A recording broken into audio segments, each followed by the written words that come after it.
Imagine this. I'm sitting in my office about to quit my job. I've closed the sales deals, I've hit my targets, yet deep down I feel lost. Why?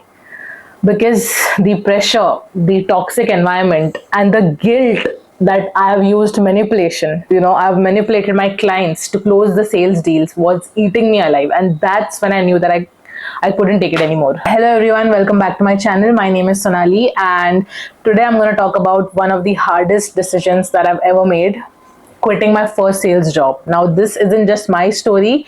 If you have ever felt that you're a part of a toxic environment and you're doing something that you have been pressured to do, then the story is for you. We are talking about mental health, work-life balance, and why it is always good to put yourself first. By the end of the video, I really hope you will walk away knowing that you're not alone in making this tough decision about your career. So let's rewind a little bit. I landed my first job as a business development manager. Sounds fancy, right? I thought that, when I'm going to get this job, it'll all be about marketing, developing connections, interpersonal relationships, sales, and everything, like combination of everything. But little did I know that this is all going to be about sales.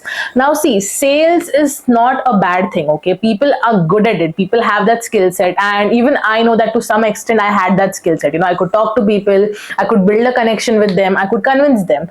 But what I didn't know was that how toxic the environment gets. It's all going to be about pressure, manipulation, numbers. I had no idea about that. So from day one, I knew that there was something off with this place. And to be honest, that's the case with at least 80% of the sales companies out there. 20% might be an exception. Now, don't come at me and say, oh no, you don't know anything about sales. You just worked in one company. How would you know? I have colleagues, I have friends who have worked in this industry and who are still working in this industry since ages. So I pretty much know how does sales work. Some people enjoy it, but majority of them are just stressed out here. Okay, so anyway, coming back to this, from day one I knew how this, like, I got an idea how this environment is going to be.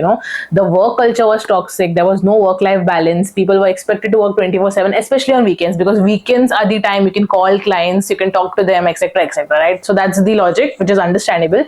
But the environment was very, very toxic. People would sabotage each other just to get a sale, okay? And the higher ups, they actually encouraged it. There was no thing called as healthy. And these higher ups, the managers, they used to actually insult their employees, thinking that this fear is going to motivate them.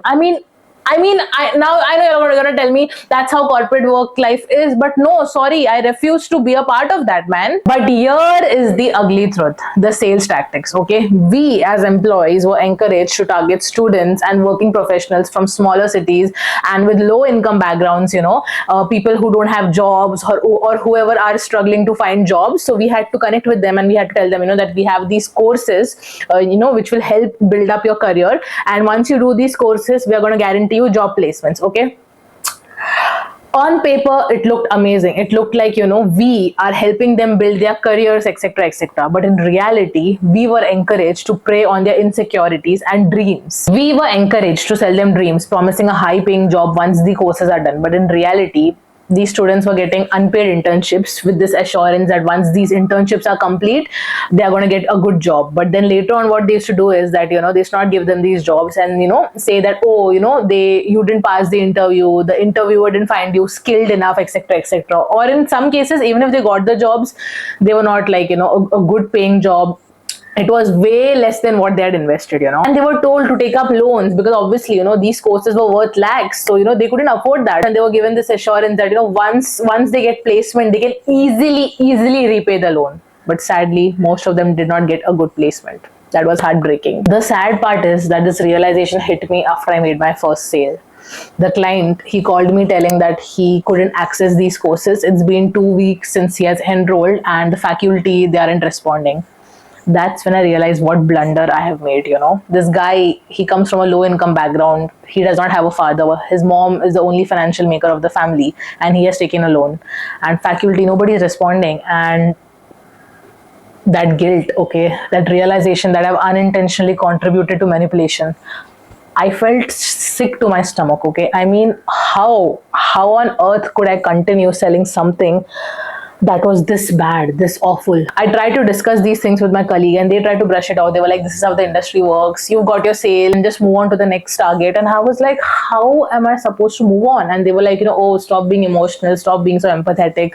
You have to be practical. You have to be heartless in this industry. And that's when I realized that I can't be that. Now, obviously, there are some cases where the process is very good and everything, and it does not involve scamming people, but this was awful. And luckily I was in touch with this guy. Usually we are told to not be in touch with the clients once they have got access to these courses, because after that the faculty takes over. But I wanted to be in touch with this guy, and I had to fight with few people, and I had to ensure that he gets access to these courses. Luckily he got access to these courses, but he ended up doing an unpaid internship and he did not get placement.